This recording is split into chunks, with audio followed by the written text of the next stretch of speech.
আমার স্পেশাল বার্থডের জন্য আমি এখানে পায়েস বানাবো। তো গোবিন্দভোগ চাল নিয়ে নিয়েছি, কাজু কিশমিশ, এখানে এলাচ আছে, আর এখানে দুধ, আর আমি ঘিটা দিয়ে দিয়েছি কড়াতে। আমি এখন আপাতত ঘিটা দিচ্ছি, আমি কিছুটাই ঘিটা দিয়েছিলাম। সো এবার আমি আস্তে আস্তে কাজু কিশমিশগুলো দেবো। আমি ভালো করে ভাজা করে নিচ্ছি, যতক্ষণ লাল লাল করে ভাজা হচ্ছে আমি একটু ভাজা করে নিচ্ছি। কিশমিশগুলো ভাজা হয়ে গেছে, আমি তুলে রেখে কড়াই আমি একটা তেজপাতা আর দুটো এলাচ দিয়েছি, এবং এরপরে আমি চালটা দিয়ে দেবো, ধুয়ে রাখা চালটা।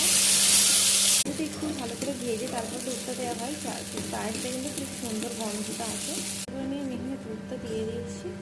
এটা যতক্ষণ না ফুটছে ততক্ষণ আমি একটু গ্যাসটা হাই করে রাখবো, এবং তারপরে লো ফ্লেমে তাকে সিদ্ধ করবো। কিন্তু 2 প্যাকেট দুধ ইউজ করেছি, এবং এরপরে যে কাজু কিশমিশ ভাজাগুলো ছিল সেগুলো আমি সব এতে দিয়ে দিই। কাজু কিশমিশও আমি দিয়ে দিচ্ছি এতে। আমি কিন্তু কোনো জল ইউজ করিনি, এটা পুরোটাই দুধ আর চাল। আমার